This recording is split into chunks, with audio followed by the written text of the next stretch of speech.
Good morning and welcome to the Berry County Board of Commissioners Committee of the Whole meeting for October 3rd, 2023. Please stand for our pledge. I pledge allegiance to the flag of the United States of America and to the republic for which it stands, one nation, under God, indivisible, with liberty and justice for all. You may be seated. Public comment at this time. Any member of the public wishing to address the board may do so for up to 3 minutes.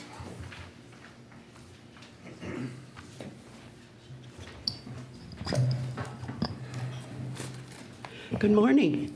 Morning. Sharon Zabrowski, Carlton Township. I want to correct something that you said last week, because perception is everything. You said good luck on your fundraising to the COA director.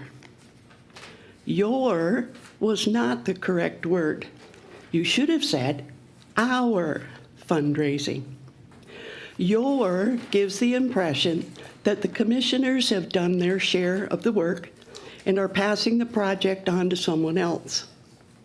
You are our leaders, and if this is no longer your project, then others will feel the same way. Just let somebody else do it. Perception is everything. As our leaders, you as commissioners need to be as enthusiastic about this project as the COA board and staff are. You need to be out front, advocating and pushing this project. Perception is everything. I have given each of you 3 copies of the community conversation flyers, showing the times and places these conversations are taking place. Please take yours and post them somewhere, anywhere, where Berry County citizens will see them.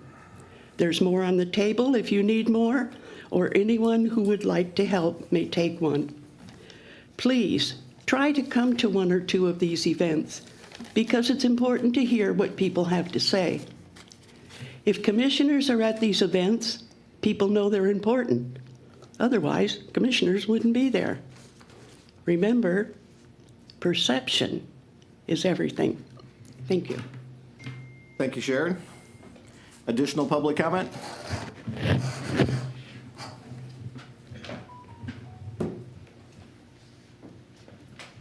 Morning.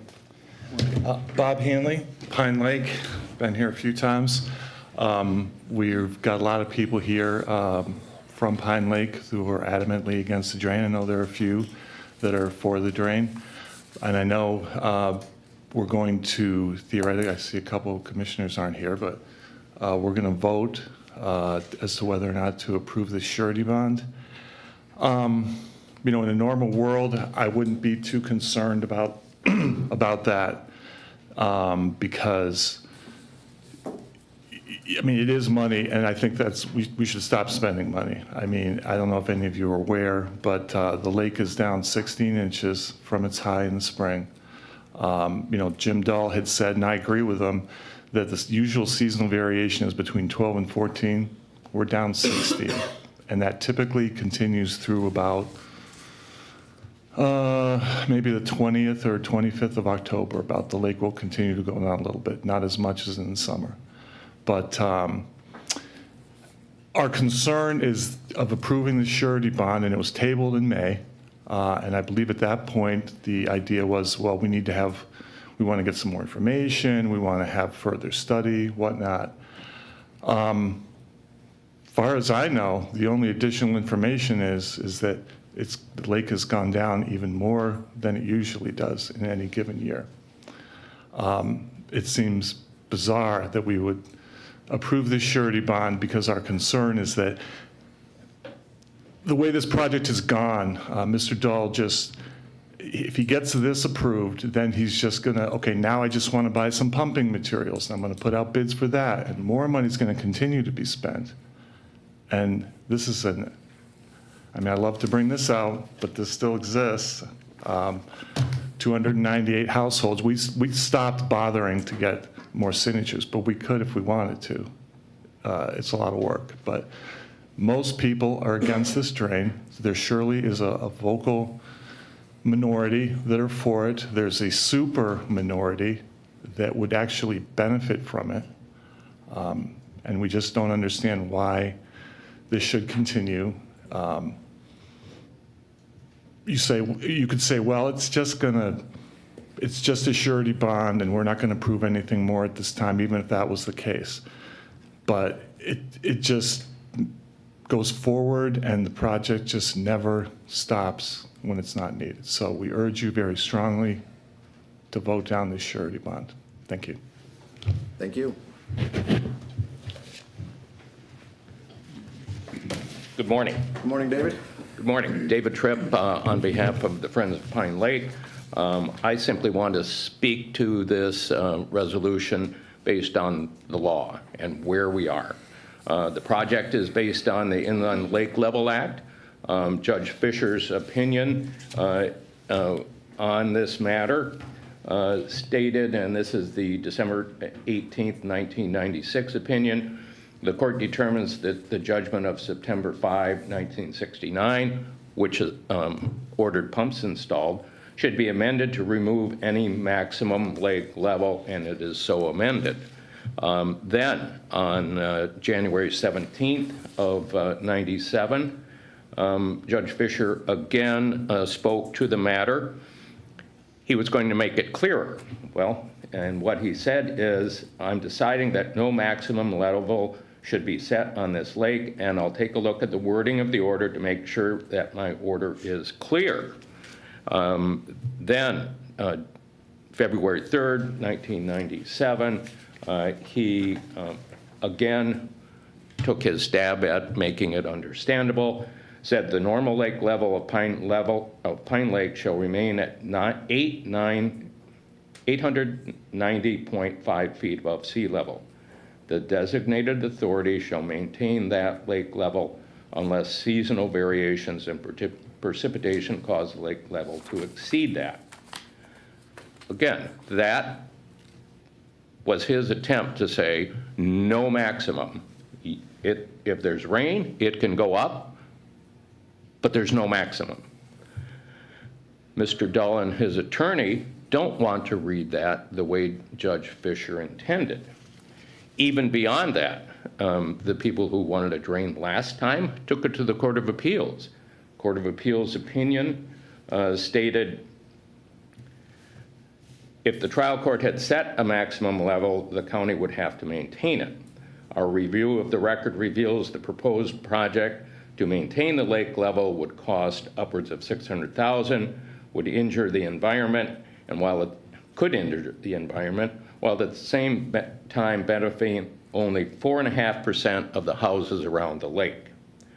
We believe the trial court properly refused to set a maximum lake level which could not be maintained or approve a project which did not benefit the public welfare.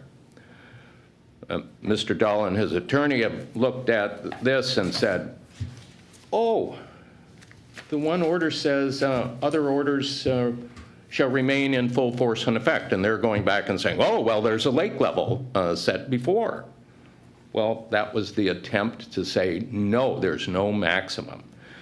So there are two ways to set the lake level, to set a maximum. And that would be, according to the Inland Lakes or Inland Lake Level Act, either the county commission on its own motion does it, or 2/3 of the owners have to come petition to set that level. And what's happening now is Mr. Dull on his own is, I think, ignoring the clear statements of the Court of Appeals and Judge Fisher that no maximum is to be set. Before anything happens, I think either the county commission should discuss with their attorney what's going on and why we're trying to set a maximum when it's clearly not to be done. So, thanks. Good Do we have any information. Thank you, questions? David. You'll be available if we have questions? Yes, I will. Okay, thank you. Additional public comment? Go ahead, sir.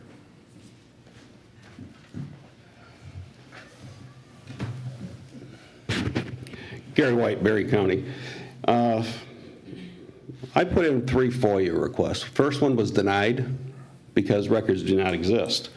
Last night or yesterday afternoon at 4:08, an email was sent out to me that did not fulfill a request but sent me a bill. The bill was about the facilities, was on the facilities ad hoc committee. The bill had equal time for an elected official, Dave Jackson, and the low pay employee. If public records aren't being kept under the control of the public, but being kept by a county commissioner, I think there's a problem there. Part of the reason you need this information, which I don't see any in the packet, is later on in your meeting, you're going to have a discussion regarding projects at former FOC building.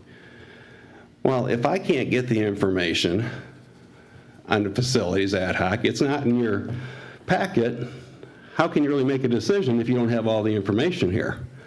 That's the reason I requested it. I wanted to see what the ad hoc committee is doing for all the facilities, but now I'm going to have to appeal that I got to pay to get this information that should be right now here today.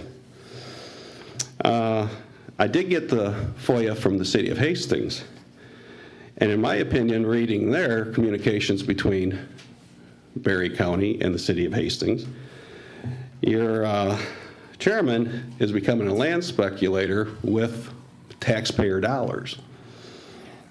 Because it clearly states in one of the letters, I didn't get those till last night, so I haven't read them over real long, real clear, but it's valuable property that they're looking to get. Well, you already messed around with the mental health building and lost value there, so that concerns me. You need to get all the information to make good decisions. You don't have it here. The health department, Bob, you're the only one here from the health department board, but on the health department, they told me I would get a complete copy of that survey answers. I haven't received anything yet. I remember that.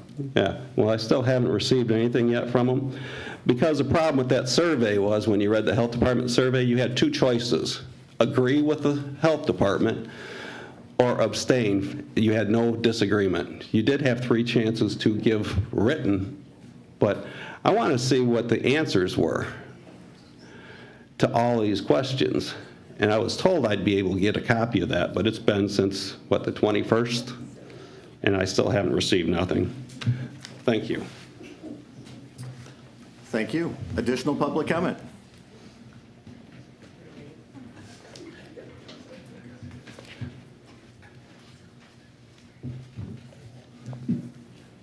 Good morning.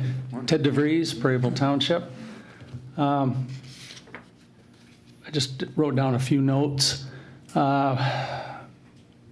know, one of the things I believe, and I mentioned that I think here before, you're probably tired of hearing it, and I did it at our township meeting, but the permit is asking to have the lake lowered to 890.5, which, you know, I personally, since I do live at Pine Lake, I believe that's too low. You know, when the judge had determined that the normal lake level being 890.5 and the low level 890.0, I thought, what's the difference? I think the normal level, where it is right now, which is somewhere in the 892-ish range, seems to be okay for majority of the lake. I took a ride on Sunday, and you know, there's some areas over in, especially Lake 4, that if you dropped it down to 890.5, you'd have some real issues. But I also agree too that there's some areas on that lake that if the lake gets to like that 894 that it was at the high time, Island View, Boniface Point, those roads are going to flood. So I'm still not sure exactly why we couldn't use the area across the road from Doster. I know that Commissioner Dahl attempted a pumping there, wasn't satisfied with the rate of flow that the water left, but I've heard several comments that the water did recede, and that might be a viable option. I don't know if he likes that or not, but I'd like to see something other. I know at the one meeting, I had Mike Vandenberg from Gun Plains Township here, and Gun Plains was not interested in having that gravel pit used, so I don't know where all that stands. Hopefully those are questions that'll be asked when it's Commissioner Dahl's turn. And once again, the assessment district is out of whack. And when they initially start the project, they use an existing assessment district that was formed back in the late 60s, early 70s, which is missing well over 100 parcels on that lake to be in that assessment district. So hopefully all that'll be cleared up. So anyway, thank you. Thank you, Ted.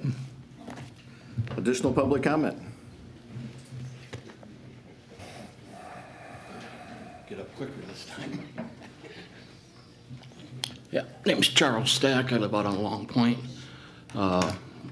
I'm for some kind of management control. I don't want to see the people in the coves not be able to get in and out. I think the lake level we're at right now is 892.4, and that pretty much works for everybody. And I think we should be able to maintain that 6 above or 6 inches below. I've been on Pine Lake since '89. So I've been through high and low water. And sometimes the channels get a little tight. You have to do one at a time, or one way then the other way. But I've always been able to get through. I don't think the pumps are not the solution. They would maybe keep up with evaporation in the summertime if it started to get low. But the thing is, once you pump water into that lake, it doesn't go away. And like New York City the other day they expected rain, but they didn't expect 7 inches of rain, which flooded out part of the subway. LaGuardia Airport was partially closed down. So you don't know what's going to happen. People say you don't want to mess with Mother Nature. Well, we've been doing that for years. Doster Road, the little pond area he's talking about on the west side of the road, that used to have a pipe, I believe, probably, but over the years with all the use on Doster Road, the building up of Doster Road, that got shut down, and it may be only 4 or 5 acres, but any drainage helps. I think what Commissioner Dahl wants to do now is just finish up with a test on that gravel pit in Allegan County to see if it's viable. And that if it's viable, he can get a permit to it. But you people don't have to approve it. But if he gets a permit, it's good for 5 years. So basically you have, if something happens 4 years down the road, although it's still valid. If this dies, I don't know how much has been spent, but I know we're going to have to pay for it. And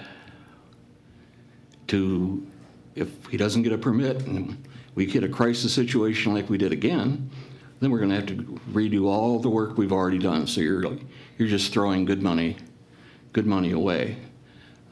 For him to do any major project, he's going to have to come to you and obtain the funding and justify it to you people. So I just think that let him go forward, at least get a permit. You don't have to fund a whole project, but if we have a permit, we have a permit. Thank you very much. Thank you. Additional public comment?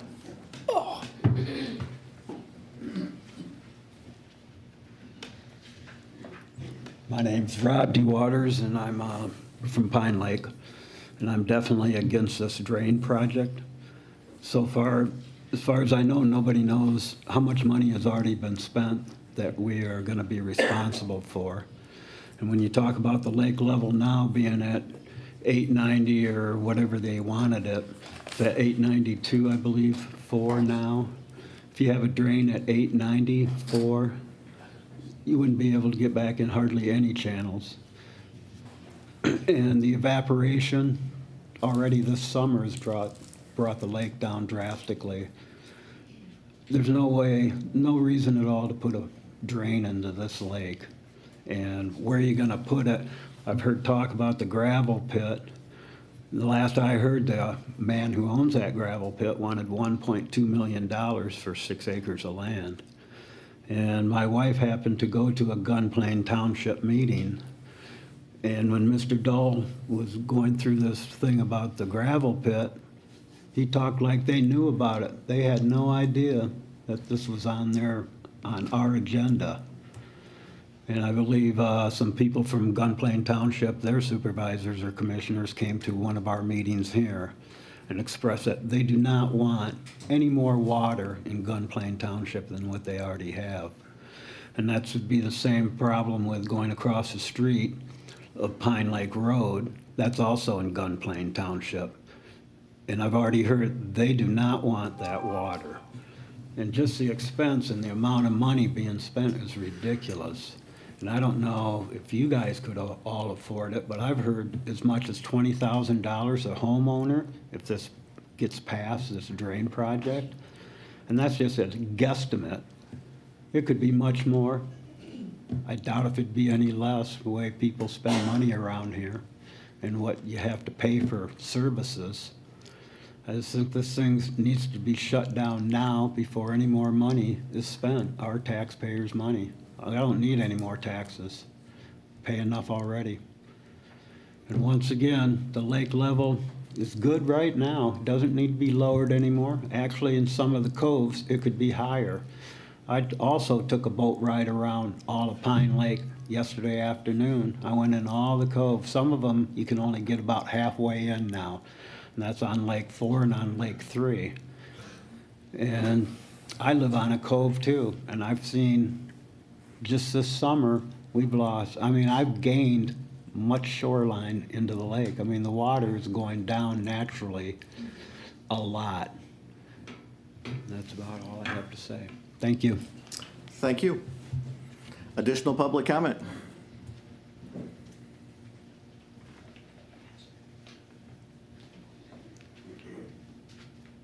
Morning. Do I need to give my name and address or no? Name and township, please. Okay, Sean Diebold, and I'm in Prairieville Township. I've appeared before this board before to explain the circumstances of what happened to me personally and a property that I owned on Pine Lake. So I am definitely a supporter of the project and of supporting what Jim Dole is asking you today, which is my understanding that you support the surety bond. Nothing else has to be continued because as been reported here, the lake has gone down from the summer and it's fine right now. But all it takes is a 2-day, 7-inch rain event, which threw us over the edge last time, and a lot of people will be in trouble. And it's already been mentioned, we've all seen what happened this past weekend in New York. Mother Nature is very, very unpredictable. So what I'm requesting is that you support what Jim Dole is here to ask you for today. Nothing needs to proceed but to waste the money that's already been spent and not be able to proceed forward in sometime within the next 5 years if we do have that heavy rain event and people start flooding again, then it has to start all over again. And with the length that the process takes, people just flood and flood and flood, which is exactly what happened to me. I had reported when I was here last time that I lost $100,000 in my retirement from a cottage that I had owned for 21 years. And it's been devastating to me financially. So, I was very disappointed after I appeared here last time when I remember this board had said at the summary that at that meeting, and I'm sorry, I don't recall the date of the meeting I came to, but this board summarized and said, Pine Lake is not the only lake. There are a whole bunch of them. We might as well do them all at once. And then I learned that everything was shut down and you wanted to wait to have a high lake level established, which I agree with the people that have spoken here. 892 would be fine, I think, for everybody. Everything wouldn't be too low, and that's not too high to flood people. It doesn't need to be that 890, and I don't think anyone's asking for that. But to have our commissioners, and especially the commissioner from our district, support the people on the lake, which, by the way, is much more than 4.5% of the homes. Much more. We need the commission to support those of us so that we do not lose further money and further land and our homes. I've had damage not only at that cottage that I had that I dumped for almost free because I couldn't deal with it anymore. I've had damage at my own home where I live now, which is across the lake. Am I done with the time? 3 minutes has expired. but Okay, I thank you for really your hope you'll comments. support Jim Dahl's proposal today. Nothing needs to move forward at this time, but it will cover us. Thank you. Additional public comment?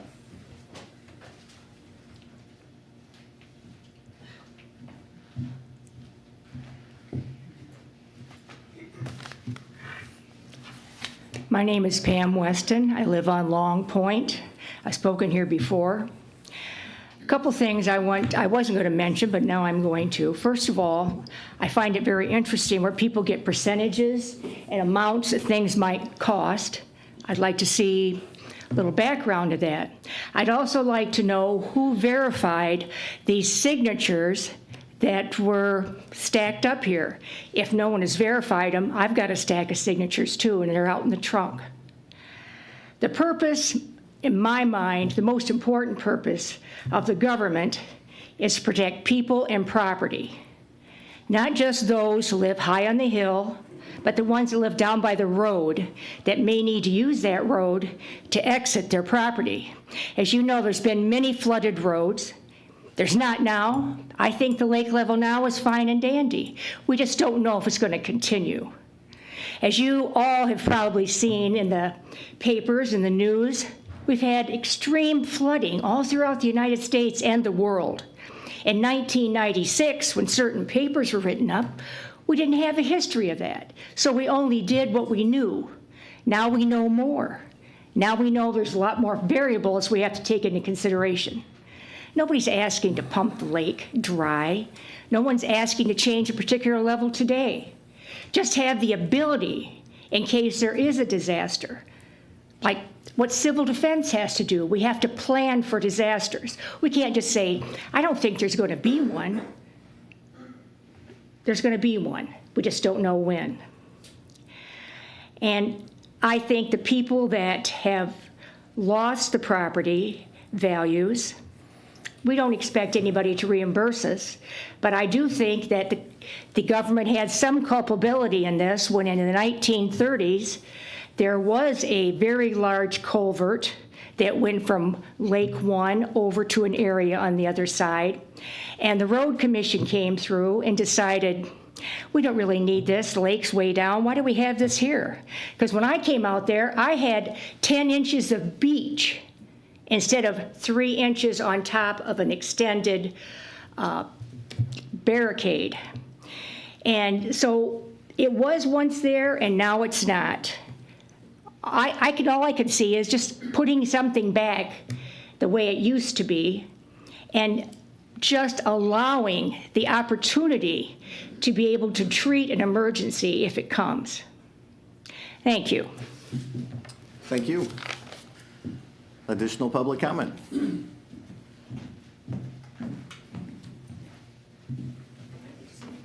Thanks for having us.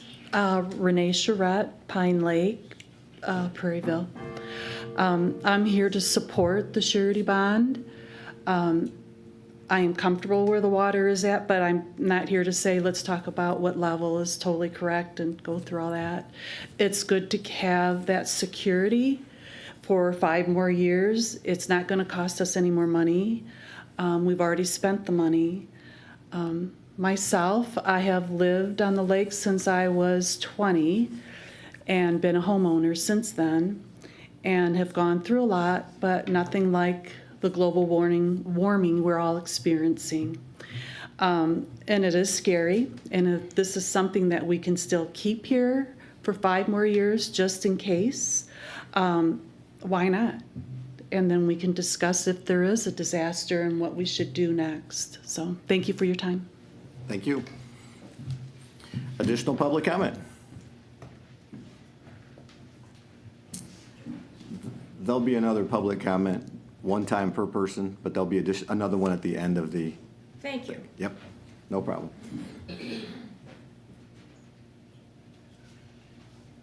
Hearing no additional public comment, we will move ahead with our agenda. Jim Dahl. Commissioner Dahl. Drain Commissioner Dahl. I do want to clarify one thing.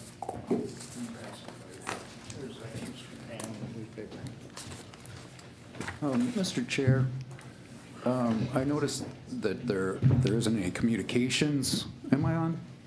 I can hear you. Okay.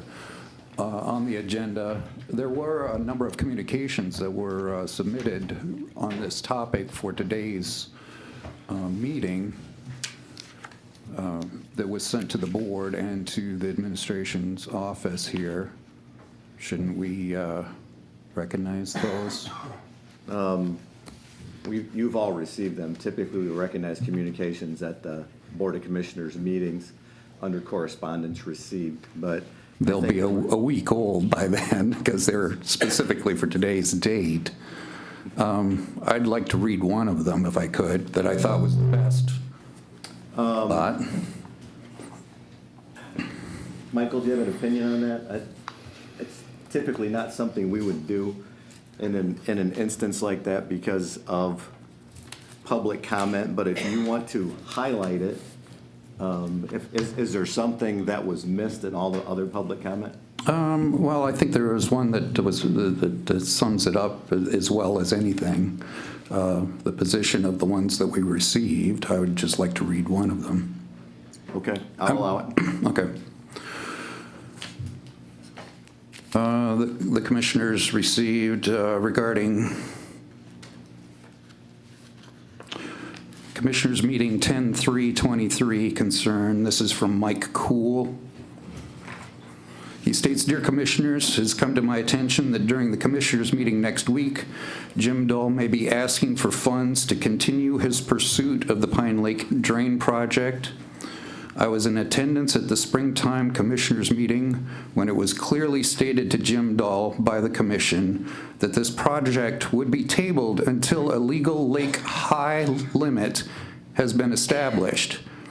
It would be logical to think that tabling would also mean no funds will be allocated toward the project. To the best of my knowledge, a legal high limit has not been established as of yet.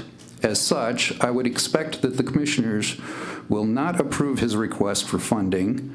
Additionally, it would be prudent for the Commission to restate to Mr. Dahl that he is wasting his time, the Commissioner's time, and the time of the concerned citizens when he knowingly disobeys what the Commission has stated in previous meetings. Frankly, his behavior has been unprofessional throughout the entire endeavor with similar stunts in the past. Thank you for being good stewards of our taxpayer money. We certainly appreciate it. Mike Cool, South Drive, Plainwell." Thank you. Okay. Good morning. Good morning. Berry County Drain Commissioner Jim Dahl, and delegated authority on this lake. Best way to put it. Like Commissioner Dosser said, we had 3 emails that I was copied on against this project. I've got 4 more. One of the gentlemen's in Bronson Hospital, so he couldn't be here. So there's 4 in favor of it. So it was, this whole lake is, you got about 30% of the people one way, 30% the other, and 30% in the middle, which typically on our lake projects is that way. There's nothing we can do about it. And I'm not going to comment on previous comments. I did want to clarify, and I passed out the permit. If you read on the front page, it says install a structure at 890.5. That is the invert of the pipe because we have a normal level, and the engineers are saying we should have a structure in that if we ever got taken to court and was forced to that level, we would have the availability. But if you read on the second page, it says the lake is to be set at 892. Not by court order, but just that's our plan, because I went round and round trying to read that and understand it, so I had to ask the engineers. And they said that's why Jason wrote it that way. Now, the lake is down to 892.5. I checked it last week, which we're really happy. Mr. Hanley said it was up 16 inches, so maybe it was close to 894. I never recorded that. But I do know it's 892.5. At this point, we're not getting any complaints. Our permit allows us to do a number of things if we get our DEQ permit. We can, and it will be at commissioner's discretion. We can get the permit and set tight, whatever you guys direct. We can get the permit, we can do our test pumping to see if it'll work. We could stop. We can do the test pumping, find out that it does or doesn't work. If it does work, we can move forward with either engineered estimates or bid estimates on what a project would cost and bring it back. Any way, shape, or form, we have to come back to the commissioners before we can do a project. This full faith and credit allows us to secure our permit. We've been 3 years working on getting a permit, so it leaves it open-ended for 5 years, but it's up to you guys' discretion. I mean, the law is pretty clear that the commissioners has to decide this thing. How did the Berry County Drain Commissioner and Board of Commissioners get to be the delegated authority for this? The commissioners, well, the people did a lake level back in '69, asked the courts to set a legal lake level. By statute, from what I understand, then it's laid on to the county commissioners. The county commissioners set a delegated authority, which we just, typically it ends up being handed over to the drain commissioner because we can assess. Mm-hmm. So. I'm reading the summary of the memorandum from Doug Kelly. It looks like there has been at least 7, if not more, court appearances and opinions on this. So from 1968 through 1998, obviously there's been a continuing, ongoing concern with flooding on Pine Lake that has yet to be addressed. And the last one, obviously going through Judge, I lost his name in there, but setting the normal lake level at 890.5. And as I've talked to people on Pine Lake who are familiar with it, the number one concern seems to be that if you pump the lake down to 890.5, the lake will not be usable in several of those bays. So, I mean, that doesn't seem to be a very viable option or a prudent option at this point. You're saying this permit, although you don't have a legal lake level established, would allow you to not pump below 892? Is that what you're requesting? Correct. The structure, and it's not a pump, it's a gravity line, if it works. And basically the top of the weir, and this is the picture of it, the top of the whole structure is 894, I believe. The top of the boards in the weir are 892. So basically, water gets up over 892, it dumps in and leaves. Real simple. I mean, that's the simplest project we could look at doing. Okay, and why is it that we've heard multiple comments and I think you and I have actually talked about the fact that at one point, there were supposedly 2 drains on Pine Lake. One went into kind of a swamp area, one went under Pine Lake Road, into a drainage area in there, but yet neither one of those are existing or operational now. So apparently, there were drains that are not functional or being allowed to be used right now. Correct. Well, the one under Oak Drive is functioning. There's nothing wrong with it. But once it filled, there's about a 6 or 8 acre swamp. Once it's filled, it stops. It does eventually infiltrate. It takes it about a month and a half, because we had concerned citizen, and I'm not saying who, that decided to plug that culvert at one time, and that wetland went down in about a month and a half. It took probably 2 feet of water off a 6 acre area, which realistically doesn't do anything for the lake. The one under Doster Road, because we investigated that, we pumped over there for 1 day, and it filled that up, and it took 3 months for that water to go away. And if you work the numbers, 4 acres, 3 feet deep, it would take less than I think it's less than a 1/16 of an inch of water off that lake in 3 months.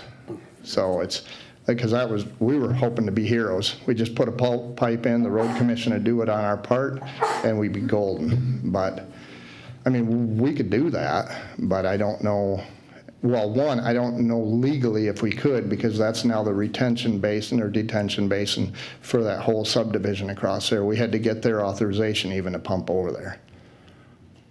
So chances are, if there's a lot of water coming off those hills, it's gonna fill that basin and actually run back into the lake? I don't think so. We've never seen it come up that much, and we've been watching that swamp for a few years. It's just they have the legal right to it Okay. for their stormwater. Questions from commissioners? Commissioner Tunison? Well, one question is, I guess I'm curious why Judge ever set the level at 890 point whatever. I mean, it seems awful low. I've been on that lake numerous times. You wouldn't be able to get out of Lake 1 into 2 or any of those. So, I mean, I don't understand why the lake level was that low to begin with, when actually it does need to be at like 892.5 or whatever, where nobody's flooded, everybody's happy, you're not getting any complaints. Yeah. So what does it take to get to that point? To reset it up to 892 or 892.5, either 2/3 of the people signing a petition or the commissioners going back, sending it back to the courts and asking them to review it and see what's the best for the lake. Those are the 2 options. We looked at, because we have continuing jurisdiction, could we just go back to the courts, the drain office, and reset that? And Doug said that he doesn't see where we can do that without the commissioners or the people. I think there's no question that 892 or 892 I would like 892.5. It doesn't give us much breathing room from flooded roads. The engineers like 892 because they don't want the liability. You get a 6-inch rain, which typically happens once a year. The lake comes up, and now you're over Island View Drive. You're getting close to Beatrice. This last spring, I got a couple pictures of Beatrice where it's creeping up on the tarmac. So does Gun Plains Authority, they're the ones that have to give you permission to drain into that gravel pit, or? At this point, no. Okay. What we're thought were, okay, according to the 1924 road law, if we run a pipe in the road easement, we're technically supposed to go to the road commission and get their permission, and the overseeing entity, which is Gun Plain Township. The reason we looked at that is then you don't have to buy or take, per se, easements across any other property. The road, it's the least expensive way to go, because if you go into trying to get it, it costs you a lot of money. There is a shorter route, but it's, across private property, and you got to go through appraisals and all that good stuff, and that gets kind of expensive. So again, Allegan County agreed to this too? We haven't even talked to him. I did talk to the Gun Plain Township supervisor over at the last meeting in Allegan, and he said, "Where are we on the project?" He says, "I'm hearing fors and against." He didn't seem to have a opinion one way or the other what they wanted. I know he did speak here in May and said, we don't like the project, so I'm not real sure. I was kind of surprised he raised the question with me and saying, yes, no, maybe. I know they don't want it in Gun River, because we looked at that, and Gun River is flooded till about July of every year. So if we approve this today, can we send this, do we have the authority to send this back to whatever authority to get the lake level raised to 892? You guys can, yeah. I mean, that was the two-pronged thing to me. I'd like to be, and I know Mr. Tripp disagrees, that he believes 890.5 is a maintenance or whatever, but that doesn't mean a high level. It didn't set a high level, because if you read the statute, basically the courts ain't supposed to set a high or low level. It's supposed to be a normal level. Now, maintaining that, everybody's idea is different. My maintaining it is somewhere in one of the seasons, and there's 4 seasons in the year, it should be close to that level. Now this, technically, it could, with a foot of evaporation, if the structure's at 892, we could be close to 890.5. I don't think it's good, but it could be.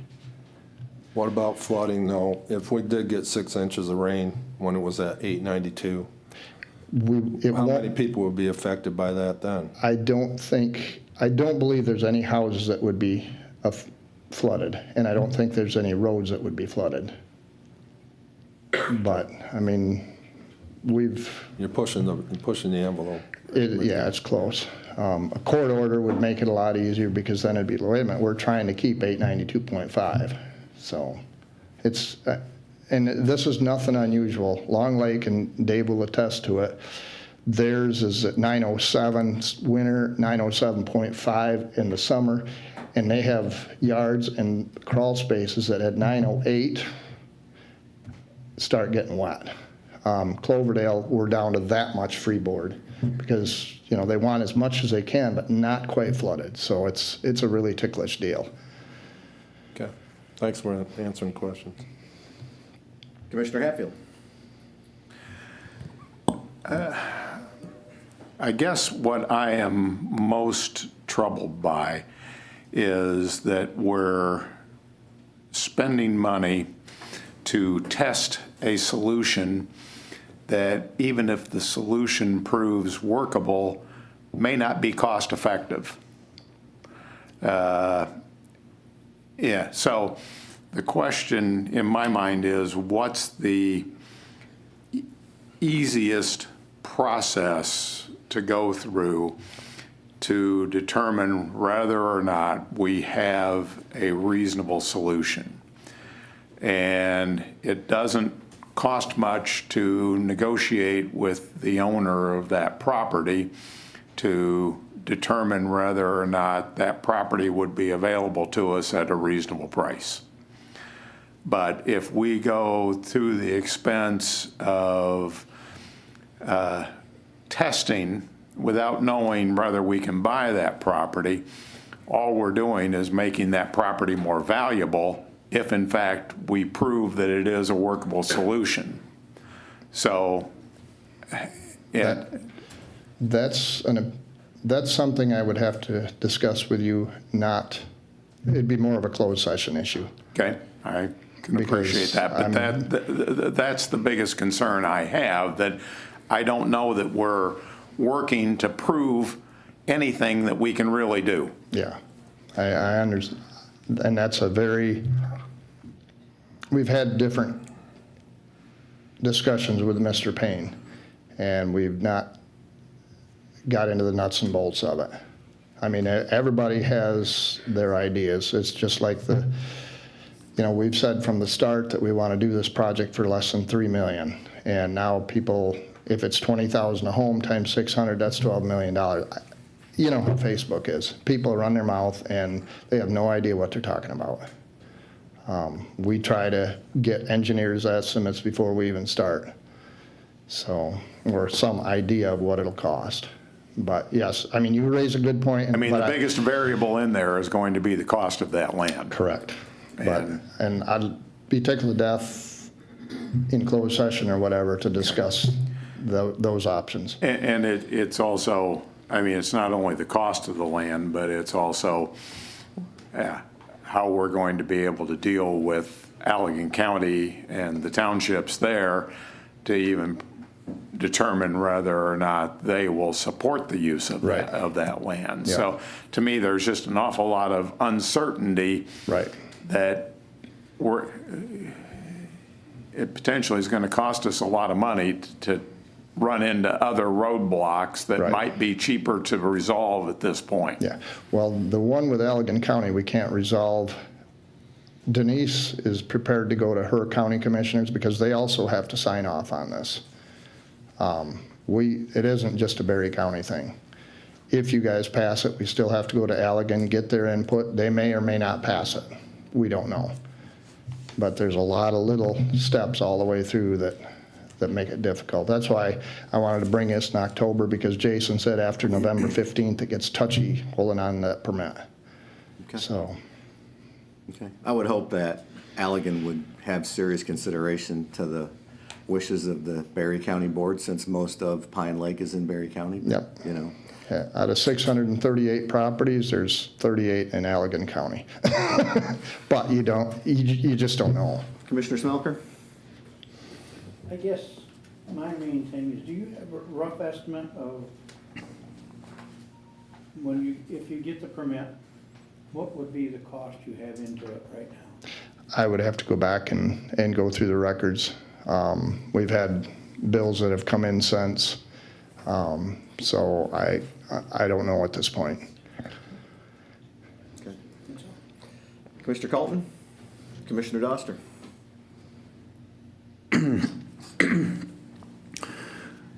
So you think Allegan County would possibly support this? I've talked to Gail Dugan and I have as well. Commissioner, and he He's said, death against it. oh, is he? Okay. Oh, yes. Okay. Well, Most certainly. Yeah. The 38 homes in Allegan County are not even affected.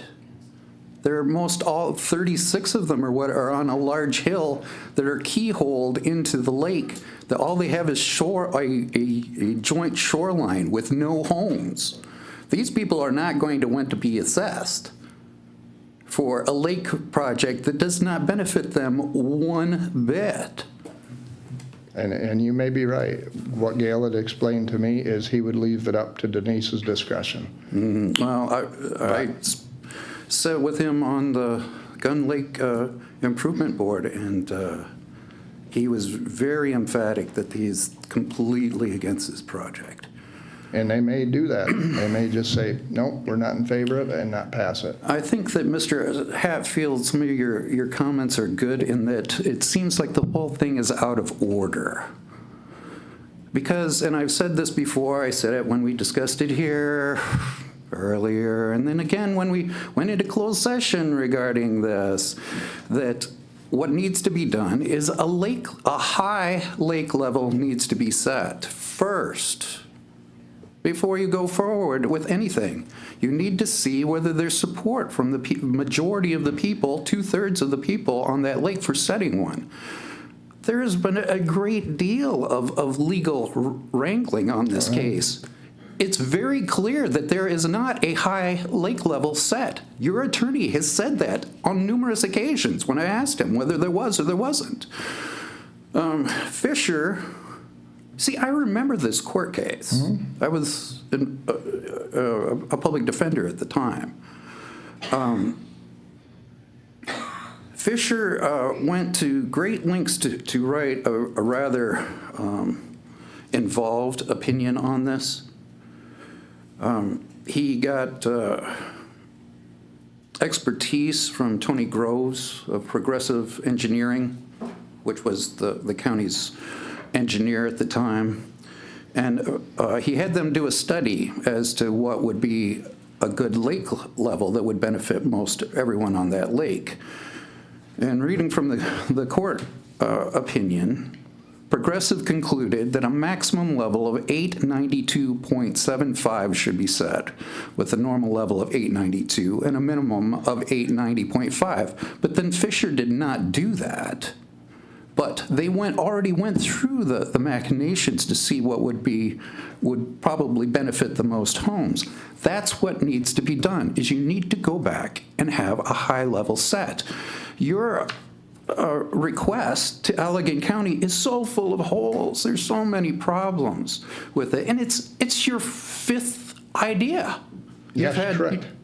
I really appreciate you bringing up the point that we've been very diligent about looking at different options. I do appreciate that. So all the money that you've spent has Or not fourth. been directed toward the permit itself on this. Say you've spent, what, 400,000, 500,000 at this point? Possibly I believe between 3 and 4, yes. Okay. This board just granted you the ability to go forward with a permit for Crystal Lake, and we put a limit on that of $30,000 Yep. that you thought was sufficient to get a permit. So there is no saving by going forward here. This $400,000, $500,000 is gone. Yep. And it was gone for a whole lot of other reasons, for ideas that have never materialized.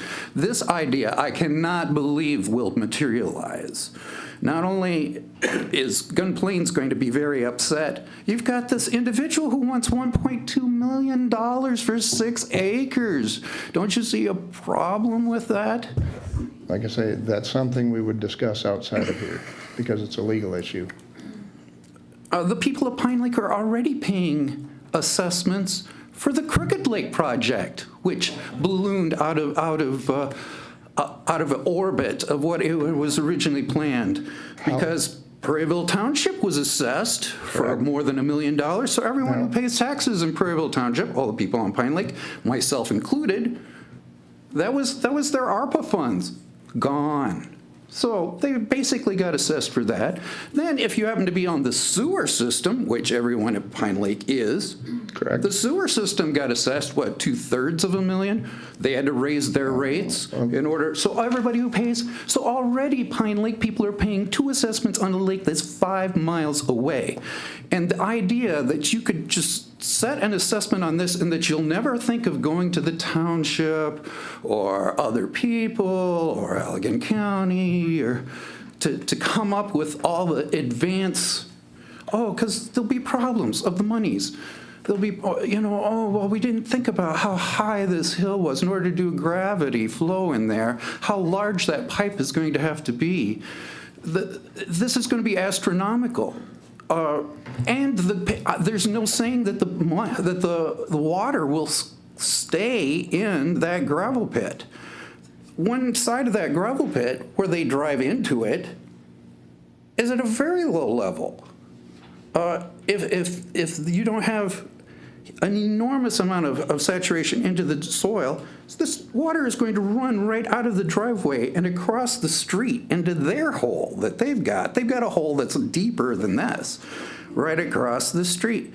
This thing is plagued with problems, but it is a very simple solution.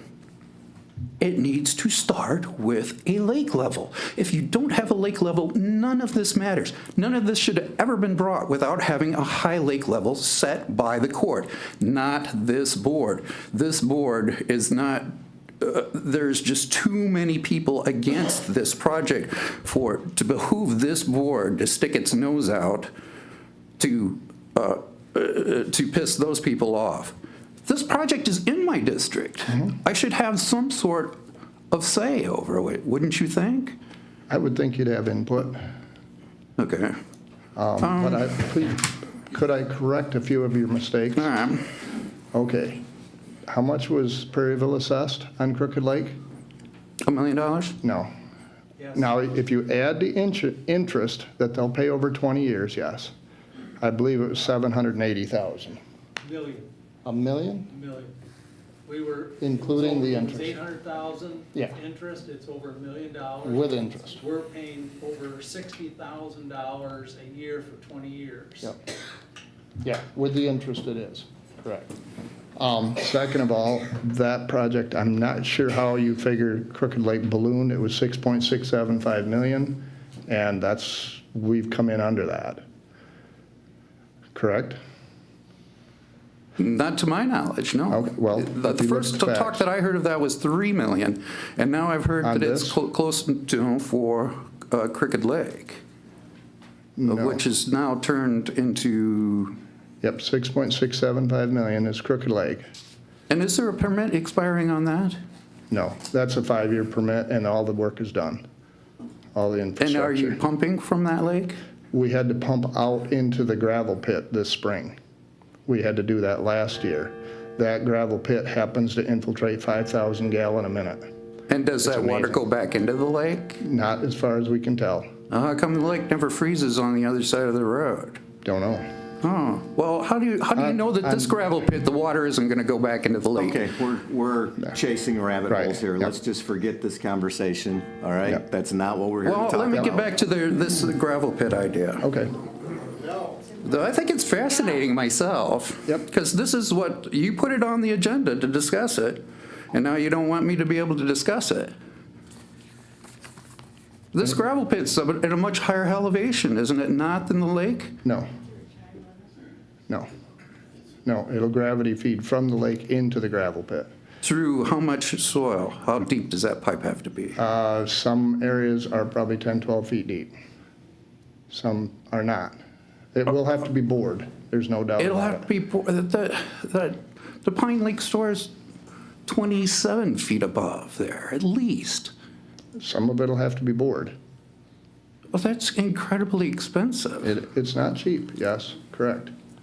And your permit says, the permit says to set it at 890. The invert of the pipe. 0.5. Which would be a ridiculously low number, correct? It's a legal lake level.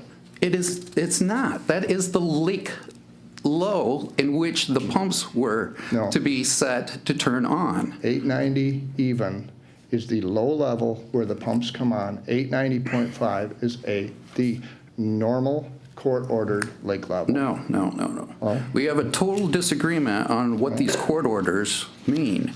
That's why it needs to go back to the court to have them set a high level before we go anywhere further on this and spend any more money on this.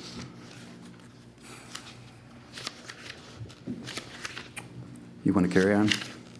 There are multiple opinions, as I have in front of me, from the memorandum that we got earlier on this. And there is disagreement between Mr. Tripp and Mr. Kelly on what exactly those court orders mean that we are not going to solve today. Correct. So to continue to go down this, I think we need to get back to, But that has to be solved first. It has to be solved first. okay, here's the issue, is that most people on the lake do not want a lake that is at 890.5. 100% That's correct. too low. According to what I heard Mr. Tripp say on the Inland Lakes Act or something to that nature, that it is possible for the lake to have an initiated project where they come to the board or they come to the drain commissioner and say, hey, we want our lake level, legal lake level to be 890.5, 890.2, whatever the case is. And if they have 60% or 2/3 of the members of the lake, they could, in essence, petition the court to establish a new legal lake level. Correct. That would also clean up the other problem that Mr. DeVries pointed out, that the legal lake level and the assessment district currently is missing about 100 parcels on that lake. Correct. So there are a lot of things that are not right with how this is set up right now. Me personally, although I live on a lake with a drain and I've been through the drain project, and I can tell you that after all of the effects and the expense of it, people are happy that they have a drain, a functioning drain, and a legal lake level because they can set their docks and their boat lifts to the same level year after year. I can't believe Pine Lake doesn't have one, and I can't believe that people don't want one. Some people don't want one because it is one of the premier lakes in the county. Every other lake of that stature with million-dollar houses on it has protections for the people that live on it. So I would really like to see this go forward from a standpoint of a lake association or lake resident initiated project, I'm not opposed to passing the permit on the condition that, as some people have requested, that it stays on ice for 5 years, or if there's an emergency or something's needed. When the lake hits 894 or 895 and properties are getting damaged, that's not good for anybody. But I don't see a reason for this board at this point to go out with all the various opinions on this and say, hey, we want you to go spend more money and test on this. I personally can't see spending more money if we're already over 300,000. And I know you've tried several things to make this work and tried ways to find a reasonable solution for a drain to protect the lake residents. But, and the gravel pit, as I think you'd probably agree at this point, is 50-50. We don't know. Correct. We don't know Yeah. if it's a workable solution or not. So I don't mind passing the permit if you can put it on ice for 5 years.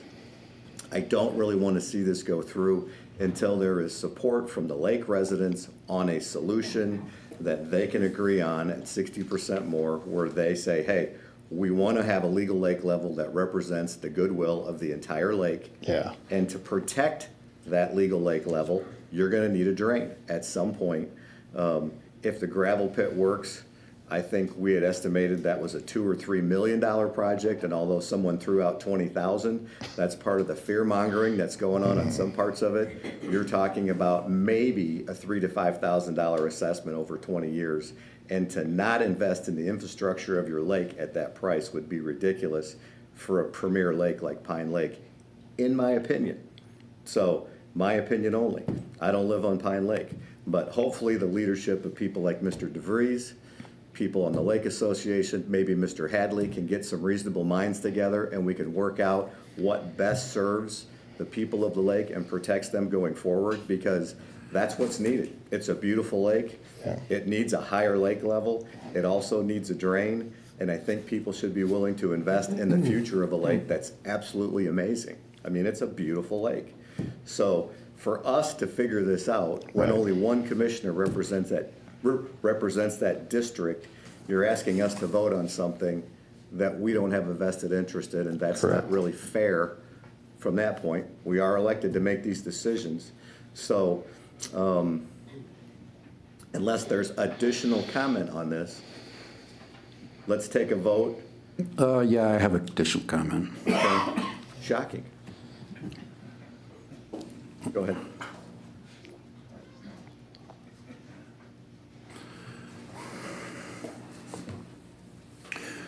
Well, I agree that the lake level needs to be set first. It needs to be set before this resolution, though. We should not go forward with this resolution. This resolution has flaws in it. It has the lake level set in the resolution. Those numbers at this high and this low have not been set. Those need to be set first. The savings of going forward with this maybe is $30,000, the cost of a permit. There's still going to be costs to renew it. So maybe the savings is only $20,000 or $10,000. You've already wasted $500,000 on this thing. This is if we pass this, we have already passed a resolution that takes the cap off of what he can spend. There was a $10,000 cap. Remember, I brought this back up in the January 1st meetings. The previous board, not this board, took that cap off. He could spend unlimited amounts currently. This idea that he'll come back to us. There's nothing to guarantee that. What we need, this is our moment to be able to stop this cold. And we need to take advantage of it right now to set the thing properly in its cycle of how to go forward. If we pass this, it'll be so much money will be spent that in order to reclaim it, we'll be blackmailed into going forward with the thing. That's how these projects work. They grow on their own until they cannot be stopped. This can stop it and set it right. The first thing is you have to have a lake level set, and that needs to be reflected in this permit. We would be passing a permit with the wrong numbers in it. The people need to come and petition this board, set it to the court, clear this up, and the assessment roll. The assessment, can you imagine 100 parcels not being included in a 600 parcel project? All this time that has been sent, and no one ever thought to correct the assessment roll of who would have to be charged? When you do a project like this, I've done a dozen capital projects through being a township supervisor and the administrator of the sewer authority. You start with who is going to have to pay and what it will cost. We don't know either of those things yet. I got a question, Mr. Chair. If we pass a resolution, what money after today is going to be spent? What will you be doing after today? If you put a caveat that we don't move forward with the pumping, then we won't have any other costs, other than I got to go over to Allegan and talk to them. But the permit itself, if we don't renew the permit, what will it cost us in the future? You'll have to do all your studies again, and that's where 90% of your cost to your permit is. Your wetland delineation, your cross sections, and all that good stuff. But if we pass it today, that means that you don't, if we put it in there, that you don't go forward. Correct. Then we can set on that permit for 5 years. Trustee DeVries, is there a way to check the assessment roll? Hold on, there's a little error here. We have the assessment roll set by the courts back in the 90s with the right numbers on it. It never came back to the Board of Commissioners to set the percentages. That can only be done by the commissioners. That's where the problem is. When we looked at the roll, everybody's on there, but 100 of them have a 0 percentage. And you can't, it's just the way the law is. The courts set the district, the commissioners set the percentage in the district. And that's where we ran into the issue way back when. And we said, okay, when this comes back to the commissioners and we set however it's going to be assessed, the commissioners approve that roll and they approve the percentage. It's kind of a strange way of doing the whole damn thing. But it's, yeah, it's. At the initial meeting, when this was first brought up, I even went down and talked to both the drain commissioners saying that the assessment district that they were going to use was wrong. And I was told, well, that's the one they were going to use. And when we were accidentally billed for part of this project, it was at 532 parcels. When I established the weed assessment district when I was clerk, we had well over 600 parcels. So I'm not aware of this additional assessment in the 90s that Commissioner Bell's talking about. But the one that they used for that initial billing was only 532 parcels. Thank you. Thank you. Further discussion? Well, I have no problem with this here as long as no money's spent going forward and the residents need to come together and try to figure out a legal lake level that they want to have on this lake. They're the ones that live there. I agree that I don't want any more money being spent on this. I want this to be on ice. I don't mind that you have the permit, but it's like in case of emergency use only, and hopefully that would be coming back before the board for authority if in the next 5 years there is catastrophic flooding on Pine Lake again, which hopefully we're in a low water cycle and that will not happen. However, we just don't know. And the hope is that we can get some focused leadership on Pine Lake where they can initiate a lake level project that they can get behind. that we can support them in improving their lake. That is numero uno, best solution. So are you making a motion to make that a recommendation to the committee, to the regular board? The chair. He can't make a motion. Okay, the chair would entertain a motion to recommend to the Board of Commissioners adoption of Resolution 23-21, a resolution pledging full faith and credit of the County of Berry within constitutional limitations for the payment of the Pine Lake Special Assessment District irrevocable letter of credit. Also, to word that the permit is not to be executed without further consultation with the Board of Commissioners. No, you said without getting a lake level set, didn't you? You wanted it so that it was not to go forward without a lake level being set with a petition from the public. Yes, that's what I said. Not to be executed, not to be executed upon without A, emergency situation and consultation with the Board of Directors, and B, a legal lake level being set by the people. By the residents of Pine Lake, supported. Cool. Let me change one Does that thing. make sense? Got it. Let me correct one thing. We will have $1,000 a year for that irrevocable line of credit. Okay. That's what, I talked to Rob Raines, and he said that's what it'll cost us to keep that in effect. Pam, would you read that motion back to me, please? I don't think I could read it twice. To recommend to the Board of Commissioners adoption of Resolution 23-21, resolution pledging the full faith and credit of the County of Berry within constitutional limitations for the payment of the Lake Special Assessment District irrevocable letter of credit. Also, the permit is not to be executed without an emergency situation and a legal lake level established. Cool. Through a legal lake established through a petition of the people of 2/3 to this board.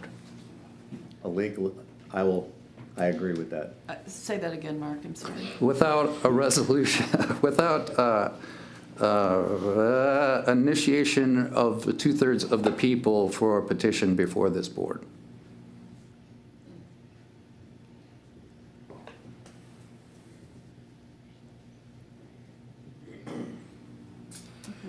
Additional discussion? Question I'd like to ask. Will the assessment roll be fixed? When you assess the new amounts, which we'll probably do in the next year, then it'll come to the commissioners to approve that, and those extra properties will be in there with a percentage and not a 0. Okay. That was, There's a motion. Do we have the motion? Somebody want to make that motion? I make the motion. Motion by Tunison. Is there support? Yes. Support by Smelker. All those in favor I say have aye. a little question for. Yeah, okay. Yes, sir. Then your understanding is that the only monies that would be spent are for the renewal of the permit, and that there no other monies would be spent. Is that your understanding of this motion? The letter of credit. The letter of credit? Yes. yeah. Okay, and nothing else, so no expenditures of funds on this? No. Correct. Okay. Correct. Cool. All those in favor say aye. Aye. Aye. Opposed? Cool. Motion carries. Thank you. Thank you. Appreciate it much. Commissioners, it's almost 10:19, 10:20. Let's take a 5 to 7 minute recess and come back and finish our agenda.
Sure.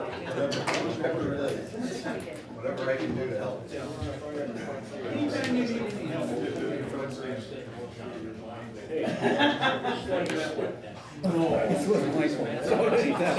The committee of the whole is called back to order. Next up, Pam Palmer, appointment of the members of the canvassing board.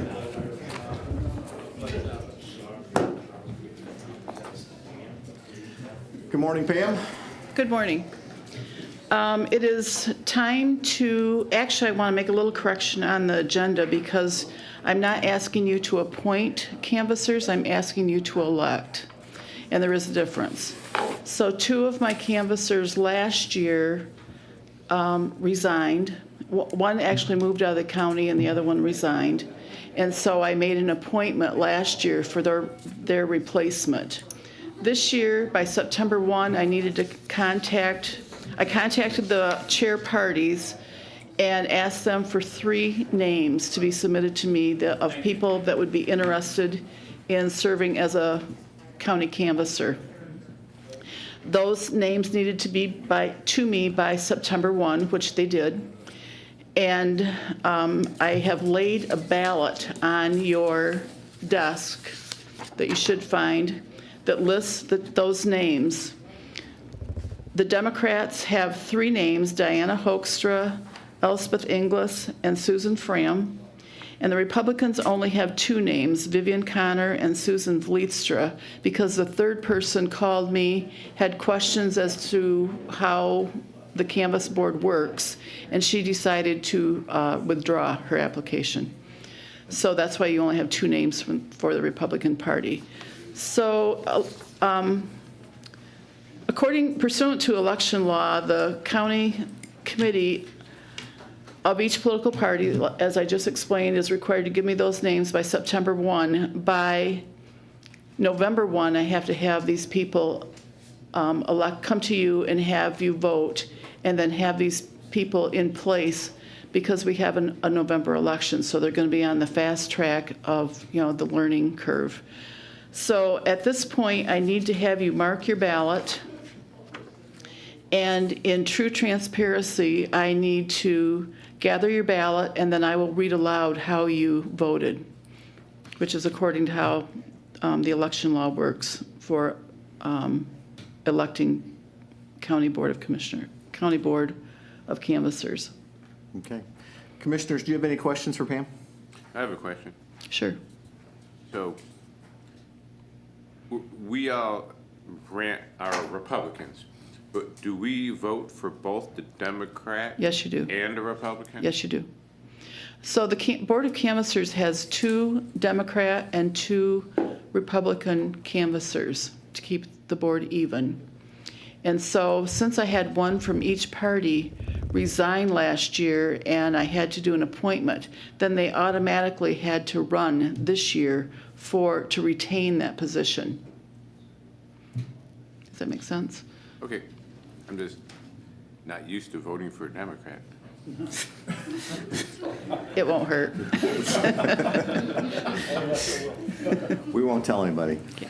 So, and you've had a chance, their resumes were all included in your packet, so hopefully you had a chance to review those resumes and can make your choices accordingly. So, are you ready for us to vote now? I am.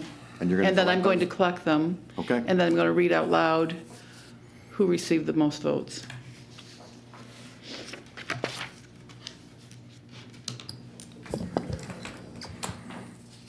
I will also state that since our last election, one of the canvassers handed me her resignation. She's been a canvasser for years. So I will be doing that appointment because her term does not expire until next year. I'm able to appoint in the interim. And so I'll be doing an appointment, and then they'll be coming to you next year. Okay. I also grabbed Oh, okay, thank you. the commissioners that aren't here so that you have their ballot.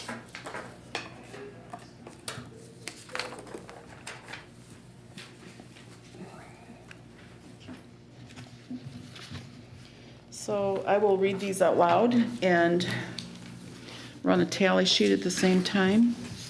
Smelker voted for Diana Hoekstra and Vivian Connor.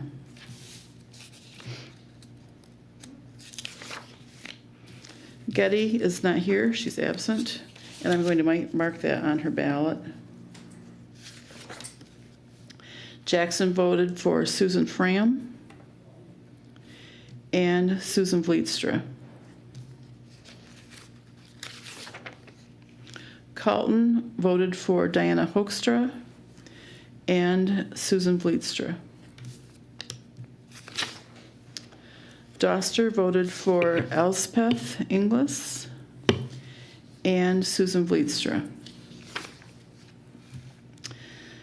Dave Hatfield voted for Susan Fram and Susan Vlietstra.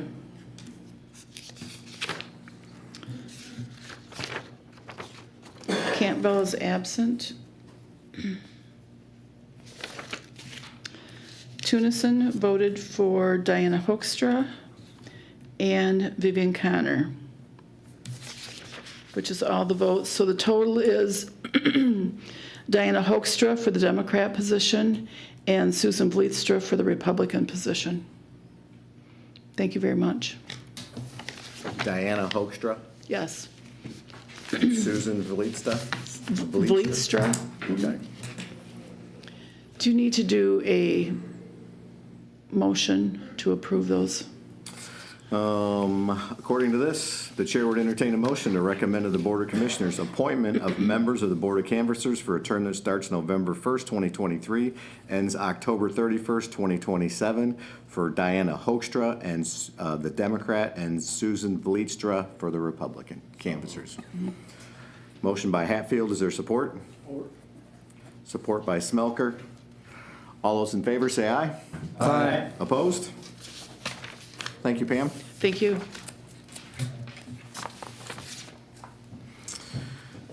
Next up, Michael Brown, reappointment of members of the Solid Waste Oversight Committee.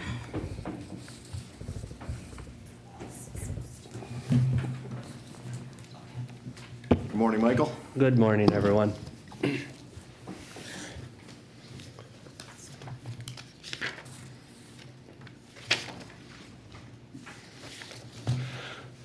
So yes, this is want me to go ahead? Yep. So this is a request for reappointment of representatives to serve on the Solid Waste Oversight Committee. These are reappointments for specific positions. The terms run from 11/1 of 2023 through 10/31 of 2026. The members that are being requested for approval would be to reappoint Donald Johnson III as the solid waste representative, Craig Stolzenberg as the village representative, Tom Rook as the township supervisor representative, Jay Van Stee as the Barry Eaton Health Department representative, and Jody Pessel as the health associate / environmental professional for 3-year terms. The applications for Donald Johnson, Craig Stolzenberg, and Tom Rook we received applications for them. Letters were sent to all township supervisors and village presidents requesting nominations for the township supervisor and village representatives. So the question that the board may, or maybe the difference in this one is that you're not interviewing anyone.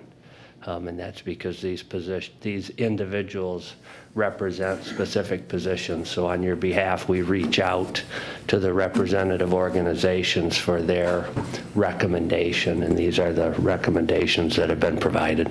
Okay. Questions from the commissioners? All right, hearing none, the chair would entertain a motion to recommend to the Board of Commissioners approval to reappoint Donald Johnson III, Solid Waste Representative, Craig Stolzenberg, Village Representative, Tom Rook, Township Supervisor Representative, Jay Van Stee, Barry Eaton, Health Department Representative, and Jody Pessel, Health Associate, Environmental Professional, to serve on the Solid Waste Oversight Committee for a 3-year term that begins on 11/1/2023 and ends on 10/31/2026. Is there additional discussion? All those in favor, say aye. Was there a motion? I so moved. Getting fast here. John had a lunch date, he's throwing me off here, so. Motion by Doster, support by? Calkin. Colton, okay. Sorry about that. Additional discussion. All those in favor, say aye. Aye. Opposed? The motion carries. Thank you. Okay, scheduling a public hearing for the 2024 budget. Yes, I just need to hand something out, and then I'll get back to the microphone here real quick.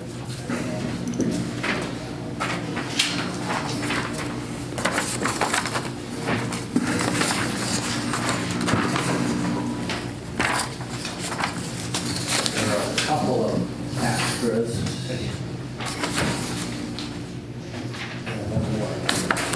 We'll kind of pass around here. Press has them. Thank you. Our apologies for the late piece of paper. We noticed that in the process of compiling the budget, or not the budget, the packet, that the agenda request form for this item was neglected. You did receive the budget, which is the substance and the document that is under consideration. This is the agenda request form. What we are asking is for a motion to schedule a public hearing during the regular meeting of the Berry County Board of Commissioners on October 24th regarding the 2024 Berry County proposed budget, and then after holding a public hearing to recommend adoption of Resolution 23-20, which is the resolution to adopt the 2024 Berry County budget. With that, if you'll recall at the last meeting, we held a budget workshop. I went through the budget with everyone. We did not have any appeals. There was a follow-up question from Commissioner Doster. I had a chance to look into that. I've talked to Commissioner Doster. I think he's, I think he's okay with where we're at, or my recommendation at this point, but he also has had some time to reflect on it, so, and maybe that's changed. I'll let him comment on that, but the questions that he brought up were effectively two that sort of went together. One was an observation relating to funds that have or will become available for our specialty courts. If you'll recall, approximately $400,000 through the SWMBA, Southwest Michigan Behavioral Health. And those funds, I did reach out to Tammy Price, who is our specialty court director, spoke with Inez Straub also as our trial court administrator, and they're aware of those funds, greatly appreciative of the opportunity for those funds, and are working through the process. One of the issues that still is yet to be clarified are the grant awards that we're going to receive for the specialty courts through the state of Michigan, which will have some impact on how much of that $400,000 they will need, as well as working with SWMBA to figure out the use of those. Mark also had talked about an additional position in the county clerk's office. And if you may, tied those a little bit together in that was inquiring if the flow of funds from the Southwest Michigan Behavioral Health would free up any funding from the general fund to provide funding for that additional clerk position. So a couple of things.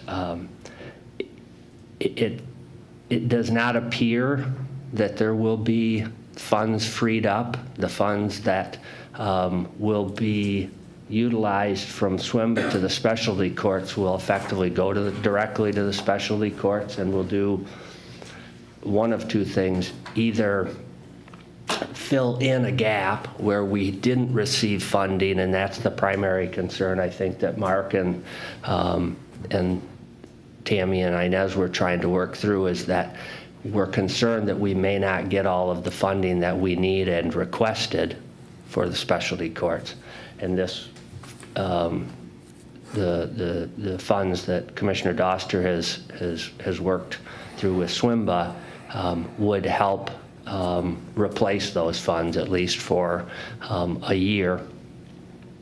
And then the other is that these funds potentially could be used to add to the existing programs that we have, so in an additive form, but not to then offset general funds that we otherwise send to the specialty courts. We don't send much to the specialty courts, particularly with community corrections, where this could have a bigger impact. We don't make any general fund appropriation. So without getting too deep into the weeds and on the whole subject, it doesn't look like there will be the ability to free up funds. Okay. The other, in talking to Pam, is that we have a new county clerk coming on. They're in the process of trying to hire the position. So this would be the second clerk. If you'll recall, earlier in the year, you approved an additional clerk, and they're trying to go through the hiring process of getting that position filled. So my recommendation, kind of cutting to the chase, is that we recommend the budget, or you recommend the budget on, hold the public hearing as it's been presented. Keep those items, if you may, in consideration, and at some point, if they form up, the board can consider them as budget amendments when we know more about those, but that we not hold up the budget at this point. Okay. And get it done. Thank you. Questions from commissioners? Done. I just have a question on the cooperative extension. That's MSU over there, right? That's correct. Has anyone stopped over there and found anybody? No. Thank you. I'm not going to say anything this year, but I will say something next year in our budget. If you can't find anybody over there, I feel we give enough to have a person there. I'm unenamored with them. Thank you. They normally come in and do an annual report for us, so that would be a good question. We can invite them in, and you can ask those questions directly and see what the situation is. So, additional questions? Mark, did I do a fair job Yes, of representing your? I think so. Okay. I no longer have any objection to going forward with scheduling the budget hearing as requested. Thank you. The chair would entertain a motion for approval to schedule a public hearing during the regular meeting of the Berry County Board of Commissioners on October 24th, 2023 at 9 a.m. regarding the 2024 Berry County proposed budget, and to recommend adoption of Resolution 23-20 to adopt the 2024 Berry County Budget, General Appropriations Act, and millage after holding a public hearing. So moved, Doster. Motion by Doster, support by Hatfield, for approval to schedule a public hearing during the regular meeting of the Berry County Board of Commissioners on October 24th, 2023 at 9 a.m. regarding the 2024 Berry County proposed budget, and to recommend adoption of Resolution 23-20 to adopt the 2024 Berry County Budget, General Appropriations Act, and millage after holding a public hearing. Additional discussion? All those in favor, say aye. Aye. Opposed? The motion carries. Thank you. Thank you, Michael. Was Jeff able to be with us this morning? I don't see him here, so.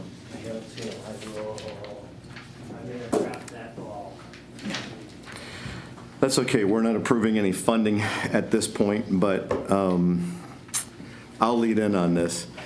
that the ad hoc committee for facilities, which was John and I and Bruce, got together a couple weeks ago after touring the building probably about a month ago and discussed some of the things that we would like to see that we would recommend to the board for consideration. Today is just a recommendation that Jeff could perhaps move forward on as far as coming back and giving us some pricing so we can evaluate this going forward. So the first thing is that the windows in that building are extremely old. Berkey gave us a quote, and Michael, you can correct me, but I believe it was just over $90,000 to put windows throughout the entire building. As opposed to going forward and putting them in the entire building, the recommendation was, Jeff was at that meeting, to maybe take a bank or some of those windows and replace some of them, because we have to do some inside fit and finish on them to see what the true cost of that's going to be. So before we move forward, we want to check the windows, be sure they work, they look and perform like they think they should. And if it's Jeff's recommendation, then we can continue forward. We thought $90,000 for all the windows in that building was extremely reasonable. And John, if you have any comments on that at any point, No. just let me know. So there are files in that building from the friend of the court that need to be secured and stored according to meet state requirements. So we need to set up a secure location, either in the building or in the basement to do that. There's a large open area in the center there that was offices. We felt that that would be a great place for community space or business meeting space for county departments. If you could open that up, similar to the Titan Center. The Titan Center is not often available or not always available, especially for morning and evening meetings. But that might be a nice area to allow people to be able to gather close to the courthouse, close to the area where we could have things together. We thought it would take a little renovation, but we're primarily talking carpet, paint, and probably tables and chairs. So to repurpose that space, there are several offices in there. We were talking about repurposing one of the existing offices for our state reps that come in, or U.S. reps that come in, that if they have an office, they can meet with constituents when they do office hours, they would have a place to meet. I don't know if you were a rep before, Mike, if you had a special place or if you just kind of made one up as you went when you were in town, you know. Yeah, we just met at coffee shops. Okay. So either way is fine. And then the other thing was to repurpose one of those offices for a county commission meeting space where if you're having meetings with individuals, if Pine Lake people wanted to meet or somebody wanted to come in and talk to county commissioners, that commissioners would have a spot that you could have a private meeting space in as well. The other thing is we're talking about taking it in stages as opposed to renovating the entire building. There are 2 stories to it. So we're talking about either putting lockable doors or gates that close off the upstairs. So we can first look at how we're going to fill or work with those offices in the bottom area. And as those become full, we're going to evaluate county departments and see which departments best fit over there. There has been some consideration, like perhaps the drain commissioner's office or the emergency management coordinator. Those might be good locations for them. So there's more discussion to be had on that. But as those offices fill up, and per Mr. Doster's recommendation or comment you made, I did talk to Rich Temke about the fact that they are currently outsourcing some of their space out there. Let them know that there's the possibility that there would be available space that we could talk about at least if that fits their needs.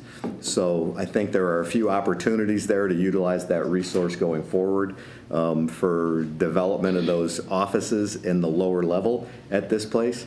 And as Jeff is available to look at some of those things, he can put cost estimates together and come back to us and make a recommendation on what the expenses would be and how to go forward with some of those renovations.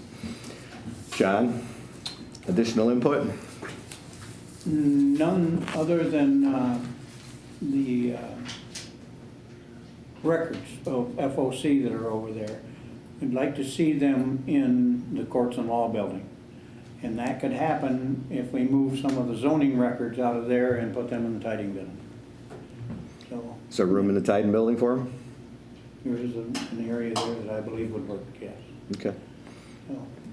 Okay, and these are an overview of some of the things we'd like to see. Like I said, we did not request funding for this. I think that will come in the future as Jeff has a chance to evaluate and work through and come back to the board with some of these expenses going forward.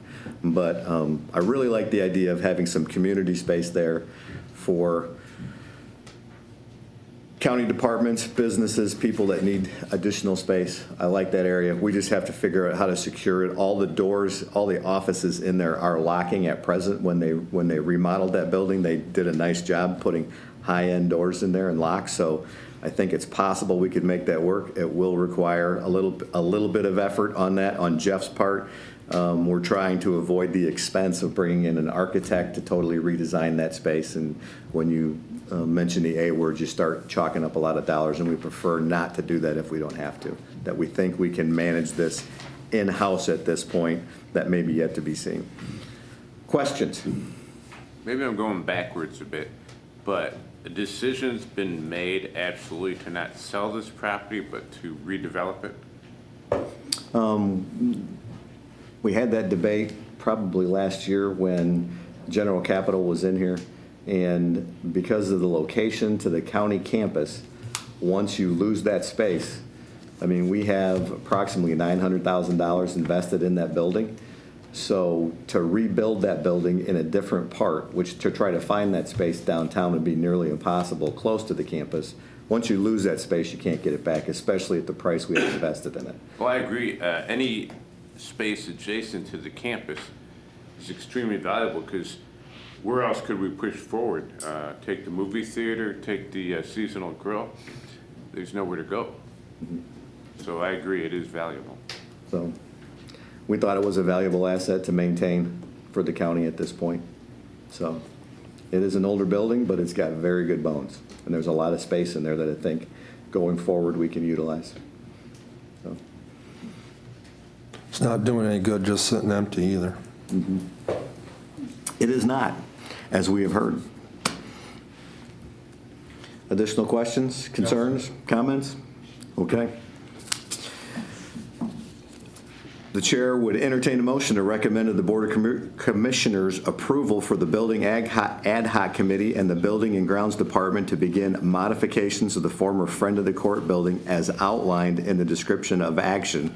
And I would add that to that motion with expenses to be approved by the board. Come back before the board before, not giving Jeff authority to start spending money. We want to see what the cost of these renovations are going forward. Right now, we're just going to start a couple windows, what you're saying? I'm glad you bring that up. Yeah, Jeff is actually on vacation, but he's watching. He just texted me.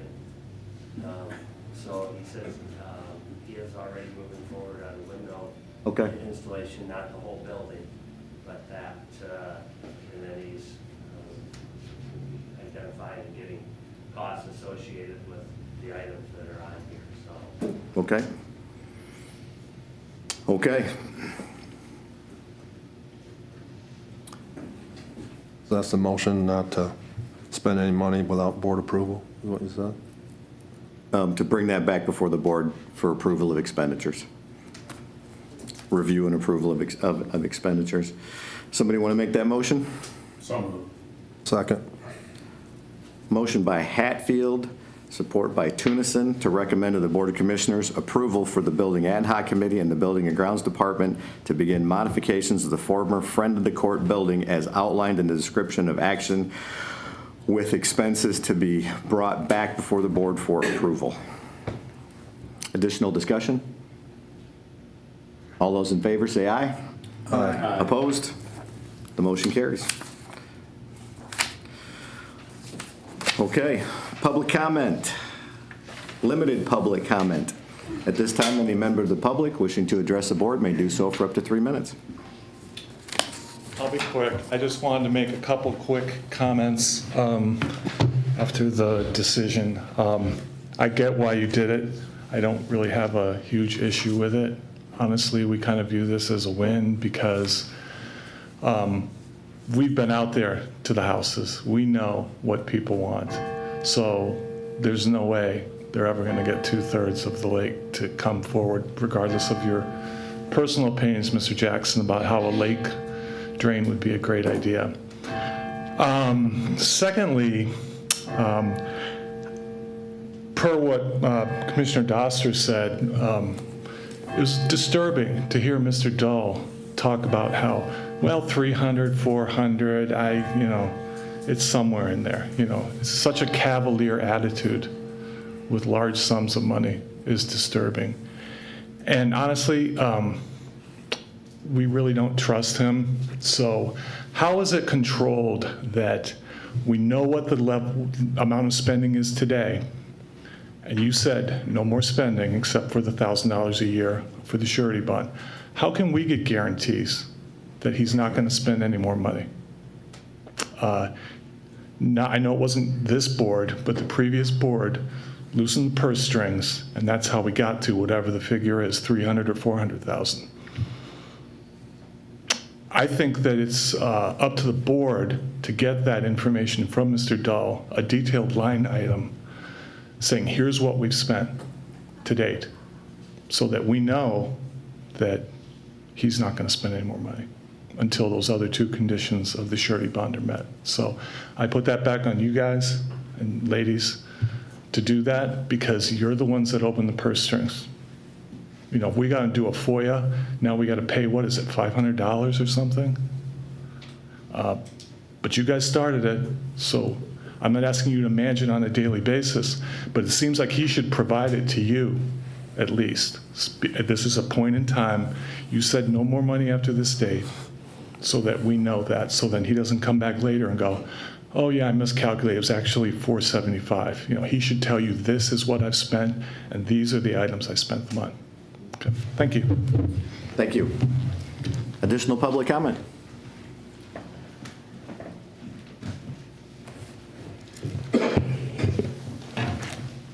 Gary White. Valuable piece of property that has plenty of room for expansion would seem to me that telling me you're going to grow government.